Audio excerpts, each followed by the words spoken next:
ಮುಕ್ತಿದಾಯಕ ಕ್ಷೇತ್ರಗಳಲ್ಲಿ ಮುಂದಿನ ಕ್ಷೇತ್ರವಾಗಿ ಉಲ್ಲೇಖ ಮಾಡಿರುವಂಥದ್ದು ಮಾಯಾಪುರಿ ಅಂತ.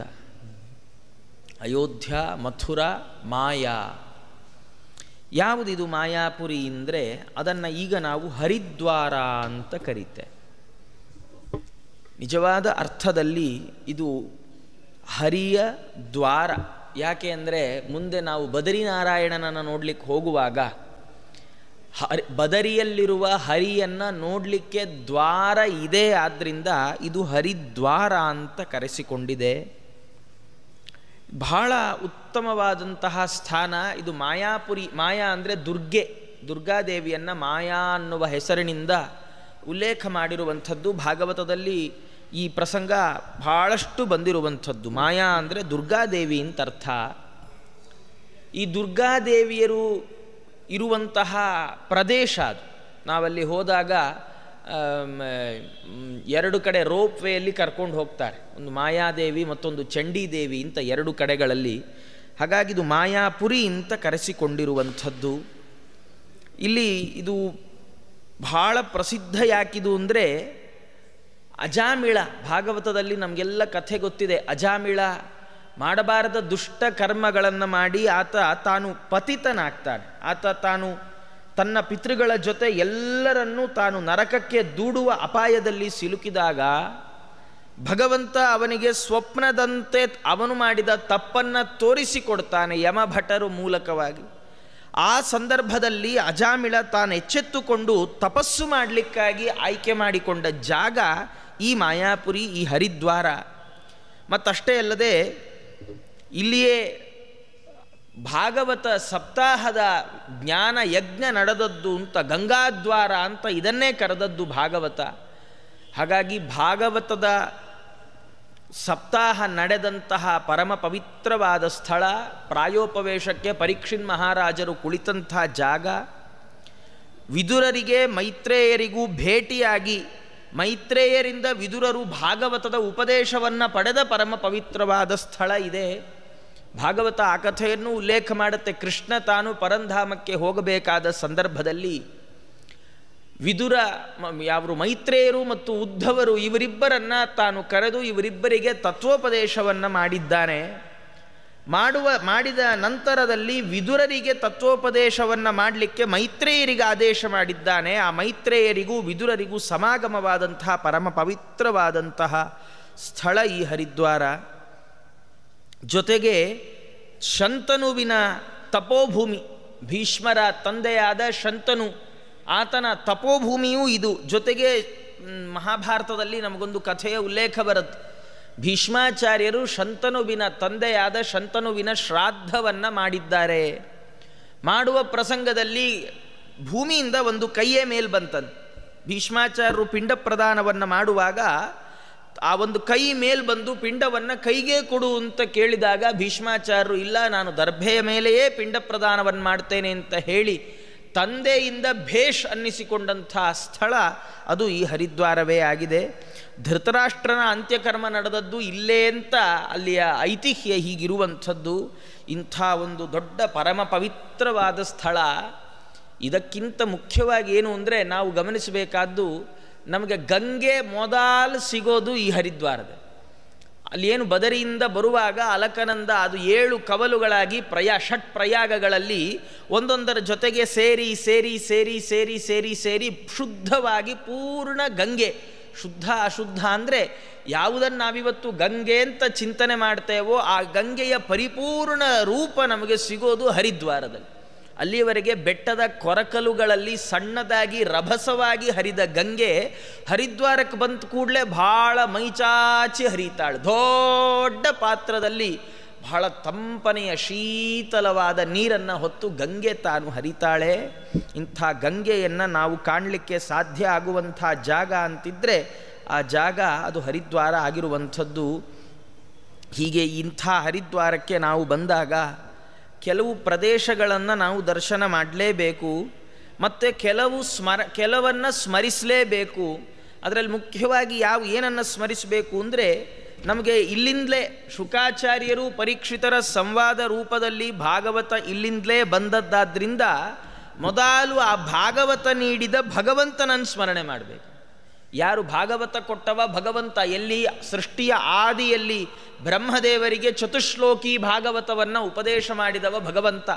ಆ ಬ್ರಹ್ಮದೇವರಿಂದ ನಾರದರಿಗೆ ಬಂತು, ನಾರದರಿಂದಾಗಿ ವೇದವ್ಯಾಸ ದೇವರಿಗೆ ಬಂದಂತೆ ತೋರಿಕೊಂಡರು. ಅವರಿಂದ ಶುಕಮುನಿಗಳು, ಅವರಿಂದ ಪರೀಕ್ಷಿದ್ರಾಜರನ್ನು ನೆಪವನ್ನಾಗಿಟ್ಟುಕೊಂಡು ಇಡೀ ಜಗತ್ತಿನಲ್ಲಿ ಈ ಭಾಗವತದ ಗಂಗೆ ಹರಿದು ಬಂದಿದೆಯಲ್ಲ. ಹಾಗಾದರೆ ಈ ಹರಿದ್ವಾರ ನಿಜವಾದ ಅರ್ಥದಲ್ಲಿ ಹರಿಯ ದ್ವಾರ ಯಾಕಾಗತ್ತೆ ಅಂದರೆ, ಹರಿಯ ಕಡೆಗೆ ನಮ್ಮನ್ನು ಕರ್ಕೊಂಡು ಹೋಗಲಿಕ್ಕೆ ಎರಡು ಸಾಧನಗಳು.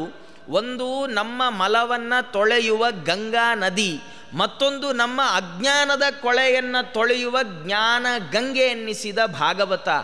ಗಂಗೆಯು ಜಗತ್ತಿಗೆ ಬರಲಿಕ್ಕೆ ಮೂಲ ಮುಖ್ಯ ಕಾರಣ ಹರಿದ್ವಾರ. ಅಲ್ಲಿಂದ ಗಂಗೆ ಜಗತ್ತಿಗೆ ಸಿಕ್ಕಳು.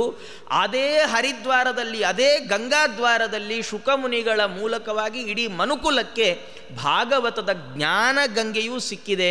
ಹಾಗಾಗಿ ಹರಿಯನ್ನು ನೋಡುವ ಪ್ರತಿಯೊಬ್ಬ ಮನುಷ್ಯನ ಬಯಕೆ ಈಡೇರಬೇಕಾದರೆ ಹರಿಯ ದ್ವಾರವಾದ ಗಂಗಾ ನದಿ ಮತ್ತು ಜ್ಞಾನ ಗಂಗೆಗಳ ಹರಿವಿನ ಆರಂಭದ ತಾಣವಾದ ಈ ಹರಿದ್ವಾರಕ್ಕೆ ಪ್ರತಿಯೊಬ್ಬ ಮನುಷ್ಯನು ಭೇಟಿ ಕೊಡಬೇಕು. ಹಾಗಾಗಿಯೇ ಇದು ಹರಿದ್ವಾರ ಅಂತ ಕರೆಸಿಕೊಂಡಿರುವಂಥದ್ದು. ಆಗ ಭಗವಂತನನ್ನು ಚಿಂತನೆ ಮಾಡಬೇಕು. ಭಗವಂತನನ್ನು ಚಿಂತನೆ ಮಾಡಿದ ಮೇಲೆ ಭಾಗವತವನ್ನು ಕೊಟ್ಟ ಶುಕಮುನಿಗಳನ್ನು ಚಿಂತನೆ ಮಾಡಬೇಕು. ಹರಿದ್ವಾರಕ್ಕೆ ನಾವು ಹೋಗುವಾಗ ನಮಗೆ ನೆನಪಾಗಬೇಕಾದದ್ದು, ನಾವು ಸಾಧಾರಣ ಹರಿದ್ವಾರಕ್ಕೆ ಹೋದರೆ ನಾವೆಲ್ಲ ಮಾಡೋ ಕೆಲಸ ಏನು ಅಂದರೆ, ಹರ್ಕಿ ಪೌಡಿ ಅಂತ ಜಾಗ, ಅಲ್ಲಿಗೆ ಹೋಗಿ ಎಲ್ಲ ಬೇಕಾದಷ್ಟು ಪದಾರ್ಥಗಳು ಖರೀದಿ ಮಾಡಿ ಏನು ಗಂಗೆಗೆ ಮಾಡೋ ಆರತಿ ಕಣ್ಣು ತುಂಬಿಕೊಂಡು ಎಲ್ಲ ಮಾಡುತ್ತೆ. ಆದರೆ ಮುಖ್ಯವಾಗಿ ಮಾಡಬೇಕಾದ್ದೇನು, ಅದು ಸುಮ್ಮನೆ ನಮಗೆ ಶಾಪಿಂಗ್ ಮಾರ್ಕೆಟ್ ಹಾಗೆ ಕಾಣುತ್ತೆ ಆ ಜಾಗ, ಹರ್ಕಿ ಪೌಡಿ ಅಂತ ಹೇಳುವ ಜಾಗ. ಅದೇನು ಅಂದರೆ, ಅದನ್ನು ಅಲ್ಲಿ ತುಂಬ ಪ್ರದೇಶಗಳಿರುವಂಥದ್ದು. ಅದರಲ್ಲಿ ಒಂದು ಕನಕಲ ಅಂತ, ಮತ್ತೊಂದು ಬ್ರಹ್ಮಕುಂಡ ಅಂತ. ಈ ಕನಕಲ ಅದು ದಕ್ಷಿಣಕ್ಕೆ, ಹರಿದ್ವಾರದ ದಕ್ಷಿಣಕ್ಕೆ 3 ಮೈಲು ದೂರದಲ್ಲಿರುವಂಥ ಒಂದು ಪ್ರದೇಶ. ಈ ತೀರ್ಥ ಅಂದರೆ ನದಿಯ ಒಂದು ಸ್ಥಳ, ಅದನ್ನೇ ತೀರ್ಥ ಅಂತ ಕರೆದಿದ್ದು. ಏನು ಈ ಜಾಗದ ಮಹತ್ವ ಅಂದರೆ, ಇಲ್ಲಿ ಸನತ್ಕುಮಾರರು ತಾವು ತಪಸ್ಸು ಮಾಡಿದಂತಹ ಪ್ರದೇಶ. ಇದೇ ಜಾಗದಲ್ಲಿಯೇ ದಕ್ಷ ತಾನು ವಾಜಪೇಯ ಅನ್ನುವ ಯಜ್ಞವನ್ನು ಮಾಡುವ ಕಾಲಕ್ಕೆ ರುದ್ರದೇವರಿಗೆ ಅವಮಾನವಾದ ಪ್ರಯುಕ್ತ ಸತೀದೇವಿಯರು ಯಜ್ಞ ಕುಂಡವನ್ನು ಪ್ರವೇಶ ಮಾಡಿದಂತಹ ಸ್ಥಳ ಇದು. ಈ ಪರಮ ಪವಿತ್ರವಾದ ಜಾಗ. ಇದನ್ನಿವತ್ತಿಗೂ ಕನಕಲ ತೀರ್ಥ ಅಂತ ಕರೀತಾರೆ, ಕನಕಲ ಅಂತ ಕರೀತಾರೆ. ಇವತ್ತಿಗೂ ಆ ಜಾಗಕ್ಕೆ ನಾವು ಹೋಗ್ಬೋದು. ಇದು ಒಂದು. ಎರಡನೇದು ಈ ಬ್ರಹ್ಮಕುಂಡ ಅಂತ. ಇದು ಬ್ರಹ್ಮಕುಂಡ ಅನ್ನುವಂಥ ಜಾಗ ಈ ಸ್ಥಳದಲ್ಲಿ, ಗಂಗಾ ತೀರದ ಈ ಸ್ಥಳದಲ್ಲಿ ಬ್ರಹ್ಮದೇವರು ಯಜ್ಞವನ್ನು ಮಾಡಿದ್ದಾರೆ. ಹಾಗಾದರೆ ಬ್ರಹ್ಮ ಯಜ್ಞ ಮಾಡಿದ ಕುಂಡ ಇದ್ದ ಜಾಗ, ಆದ್ದರಿಂದ ಈ ಸ್ಥಳಕ್ಕೆ ಬ್ರಹ್ಮಕುಂಡ ಅಂತಲೇ ಹೆಸರು. ಇದನ್ನೇ ಇವತ್ತಿಗೆ ನಾವು ಹರ್ಕಿ ಪೌಡಿ ಅಂತ ಕರೀತೇವೆ. ಈ ಜಾಗಕ್ಕೆ ನಾವು ಹೋದಾಗ ಬ್ರಹ್ಮದೇವರು ಯಜ್ಞ ಮಾಡಿದಂತಹ ಪವಿತ್ರವಾದ ಭೂಮಿ ಇದು ಅಂತ ಚಿಂತನೆ ಮಾಡಬೇಕು. ಹೀಗೆ ಚಿಂತನೆ ಮಾಡಿ ಭಗವಂತನನ್ನು ನೆನೆಸಿಕೊಂಡು ಅಲ್ಲಿ ಶುಕಮುನಿಗಳನ್ನು ನಾವು ನೆನೆಸಿಕೊಳ್ಬೇಕು. ನೆನೆಸಿಕೊಂಡು ಗಂಗೆಯನ್ನು ಮುಖ್ಯವಾಗಿ ನಾವು ನೆನೆಸಿಕೊಳ್ಬೇಕು. ನಮಗೆ ವಾದಿರಾಜಸ್ವಾಮಿಗಳವರು ಗಂಗೆಯನ್ನು ಸ್ತೋತ್ರ ಮಾಡುವಾಗ ತಮ್ಮ ತೀರ್ಥ ಪ್ರಬಂಧ ಅನ್ನುವ ಗ್ರಂಥದಲ್ಲಿ ಅವರು ಹೇಳ್ತಾ, ಗಂಗೆ ಅಂದರೆ ಯಾರು, ಯಾಕಾಗಿ ಗಂಗೆಯನ್ನು ನೆನೆಸಬೇಕು? ನಮಗೆಲ್ಲ ಗೊತ್ತಿದೆ ಗಂಗೆಯ ಉತ್ಪತ್ತಿ ಹೇಗೆ.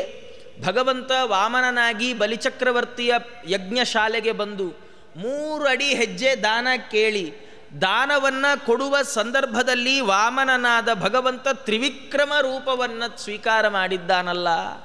ಹಾಗೆ ತ್ರಿವಿಕ್ರಮ ರೂಪವನ್ನು ಸ್ವೀಕಾರ ಮಾಡಿದ ಭಗವಂತ ತಾನು ತನ್ನ ಪಾದದಿಂದ ಇಡೀ ಬ್ರಹ್ಮಾಂಡವನ್ನು ಅಳೆಯುವ ಸಂದರ್ಭದಲ್ಲಿ ಆ ಬ್ರಹ್ಮಾಂಡದ ಖರ್ಪರಕ್ಕೆ ಭಗವಂತನ ನಖದ ತುದಿ ತಾಕಿದೆ. ಉಗುರಿನ ಹೆಬ್ಬೆರಳ ಉಗುರಿನ ತುದಿ ತಾಕಿ ಆ ಖರ್ಪರ ಸೀಳಿಬಿಡ್ತು. ಬ್ರಹ್ಮಾಂಡ ಖರ್ಪರ ಒಡೆದು ಬಿಡ್ತು.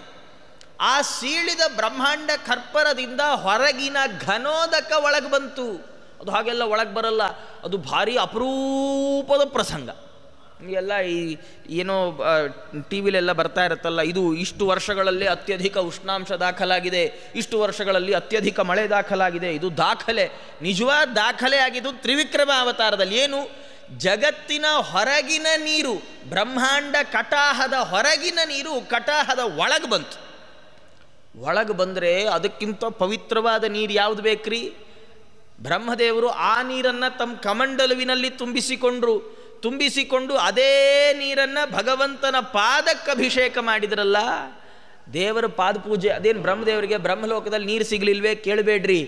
ದೇವರು ಕೆರೆಯ ನೀರನ್ನು ಕೆರೆಗೆ ಚೆಲ್ಲಿ ವರವ ಪಡೆದವರಂತೆ ಕಾಣಿರೋ, ಹರಿಯ ಕರುಣದೊಳಾದ ಭಾಗ್ಯವ ಹರಿ ಸಮರ್ಪಣೆ ಮಾಡಿ ಬದುಕಿರೋ ದಾಸರು ಹೇಳಿಕೊಟ್ಟಂಥ ಸಂದೇಶ ಇದು. ನಮಗೆ ಹಾಕಿಕೊಟ್ಟ ದಾರಿ ಭಗವಂತನ ಕಾಲು ಉಗುರಿನ ತಾಕಿದ್ರಿಂದ ಬಂದ ನೀರನ್ನು ಹಿಡಿದು, ಸ್ವಾಮಿ ಇದು ನಿನ್ನ ಅನುಗ್ರಹದಿಂದ ದೊರೆತದ್ದು ಅಂತ ಹೇಳಿ ದೇವರಿಗೆ ಅದನ್ನು ಪುನಃ ಸಮರ್ಪಣೆ ಮಾಡಿ.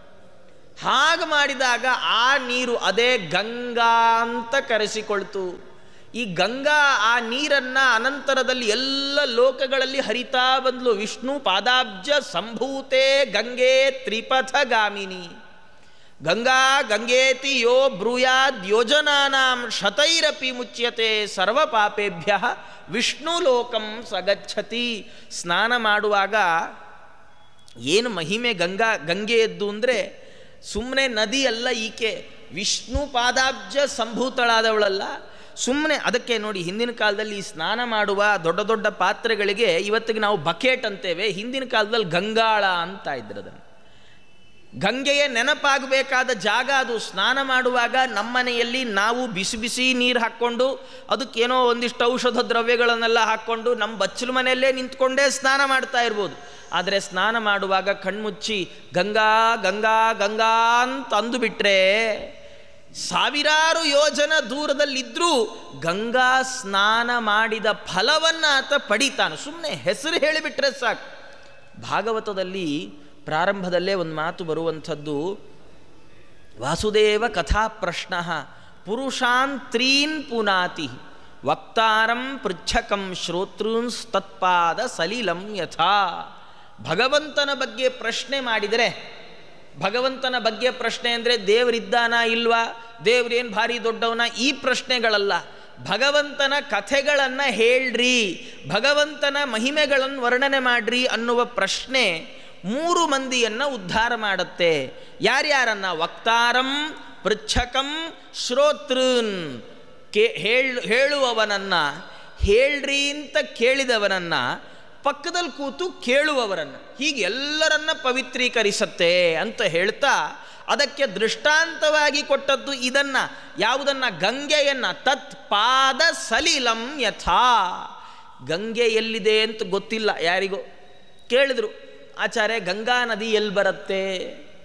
ನಾವು ಹೇಳಿದ್ವಿ, ನೋಡಪ್ಪ ಗಂಗಾ ನದಿ ಇಲ್ಲಿ ಬರುತ್ತೆ, ಹೀಗೆ ಹೋಗಿ ಹಾಗೆ ಹೋದರೆ ಗಂಗೆ ಬರ್ತಾಳೆ ಅಂತ. ಪಕ್ಕದಲ್ಲಿ ಯಾರೋ ಒಬ್ಬ ನಿಂತವ, ಅದನ್ನು ಕೇಳಿಸ್ಕೊಂಡ. ಈ ಗಂಗಾ ಅನ್ನುವ ಶಬ್ದದ ಉಚ್ಚಾರಣೆ ನನ್ನ ಬಾಯಲ್ಲಾಗಲಿಕ್ಕೆ ಕಾರಣನಾದವ ಒಬ್ಬ, ಹೇಳಿದ ನಾನು, ಕೇಳಿಸಿಕೊಂಡ ಇವನು. ಈ 3 ಮಂದಿಯನ್ನು ಬರೀ ನಾಮಸ್ಮರಣೆಯೇ ಶುದ್ಧೀಕರಿಸಿಬಿಡುತ್ತೆ.